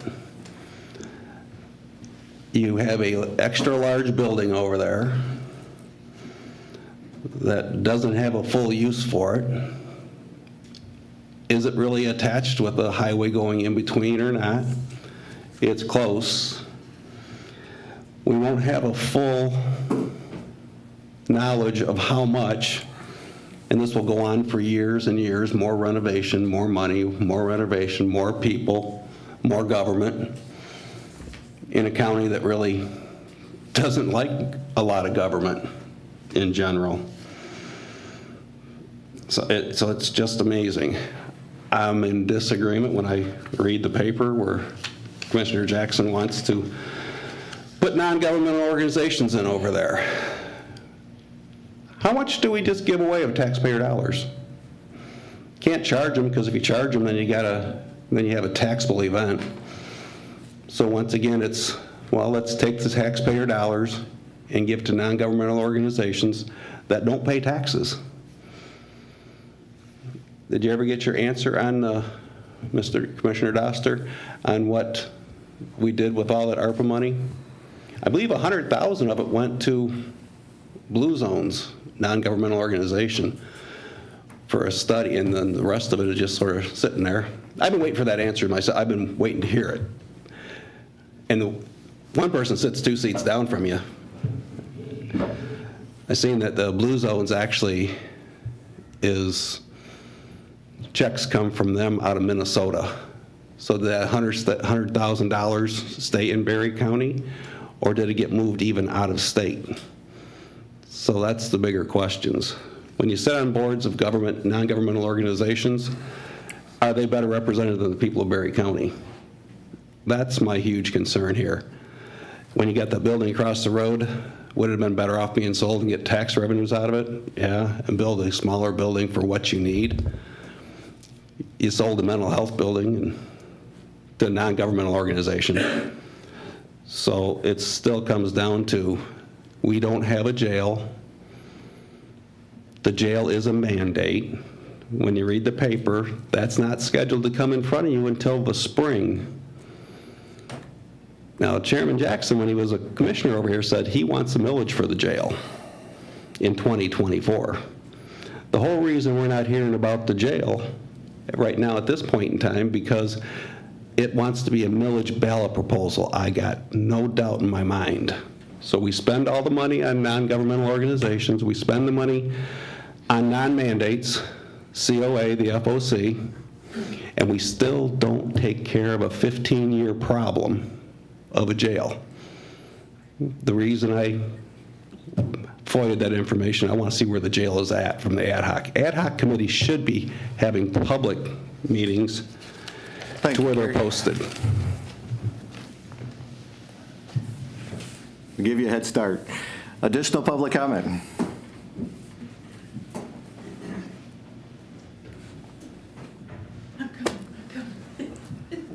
Sat too long. I just have a question that probably you can answer during your commissioner time. The public hearing for the budget is planned during your meeting, and then right afterward you vote on the budget. Is this, I know it's required that you have that public meeting, but does it have to be right before you vote? It kind of says to me that if I go through the budget and I have something that I want to recommend or say, there really isn't any reason to do it. You're not going to have time to really even think about what is said because you're going to vote for it right away. I'm just wondering if the public hearing could be at a meeting before so that there is time for commissioners to think about what the public might have to say. And I know usually they don't say anything, but maybe that's why, because they feel there's no reason to. You really aren't going to listen because you're going to vote on whatever it is you've already got set up. Just a question. Thank you. Thank you. Additional public comment?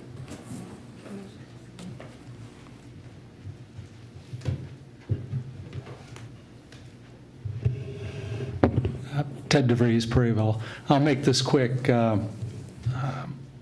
don't often agree with Bob Hanley, and he doesn't often agree with me, but I think it would be wise to find out exactly how much has been spent on Pine Lake at this point, so you guys do have a set amount to look at. I have emailed Jim since he stated back in December of 2022 that he was roughly around 300,000. And that's the last, every time I email him and just say, do you have an update for Prairieville Township? And he says, well, no, I don't, I haven't got it. And I think it would be wise to get him to give you an amount. So, thank you. Thank you. Additional public comment?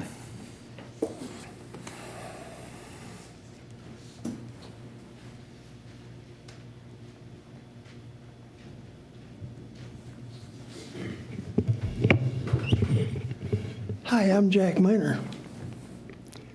Did it hurt to vote for a Democrat? Yes.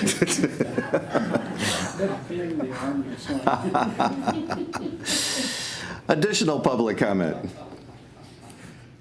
Hearing none, commissioner comments. Commissioner Tunison? I'm good, Mr. Chair. Commissioner Hatfield? I have nothing. Commissioner Smelker? I'm fine. Commissioner Calton? Commissioner Doster? I'm fine. Thank you. Just a few thoughts. Number one, I appreciate everybody from Pine Lake who showed up today. That's a lot of support on both sides. It was very amicable on both sides. I know that this has been a long, drawn-out process, and there's been a lot of feelings on both sides, some of them not always so calm. So we appreciate the decorum, and I appreciate the show of support on both sides. I appreciate the discussion and the good questions from all commissioners. Mr. Doster, your passion is evident for this issue. I apologize if I offended you by my comment. It was meant in humor, not by anything else than that. You have a lot of depth of knowledge and research on this subject, so, and that is appreciated. So I hope that moving forward, that the association or the lake can move us. It's just such a beautiful lake that I hope they can move this forward with a legal lake level that represents the desires of the people. And if there's an opportunity for a drain, my concern is that like Crooked Lake, when there was flooding and an emergency situation, it became a drain project. When it becomes a drain project, it's not up to the Lake Association, it's not up to the board.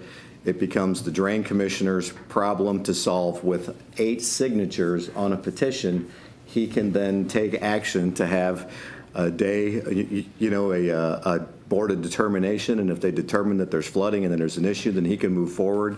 And as we know from being in that district, I think he had mentioned the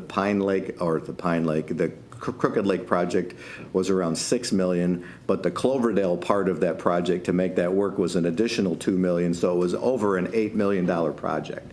So it's better if you can solve things in-house versus solving things through the drain commissioner's office, in my opinion. So, but again, I appreciate that. And Sharon, I appreciate your comments on the COA board, because you're right. That is something that benefits the entire county, and it's something that we all believe in and support. And we hopefully will not take all of my words misspoken quickly, because I'll continue to misspeak, I guarantee it. But point well taken. And we will take a look at that for the budget. When we do the budget workshop, that's an opportunity for people to add input at that point. Usually that input comes through appeals, where people have a chance to discuss it. Commissioners have a chance to discuss it. People in the audience, as you know, have a chance to discuss it or ask questions on that budget. And certainly there's plenty of time between that workshop and when we actually have that public hearing. That's why in that day there's typically no questions, because there's been over a month for people to ask questions and resolve their issues, just like Commissioner Doster's idea of using alternative funding for the clerk's office. So it was a good thought. It just didn't work out like we thought. So there are always things in there, and I appreciate Trustee DeVries's information about putting a line in the sand with Pine Lake expenses, so we know where those are at going forward, and we can monitor that. So there are a few things that we need to do as well, but I appreciate your attendance today, your patience with us. Went a little longer than we thought, but it was very good discussion, so I appreciate all your comments. Thank you. We are adjourned.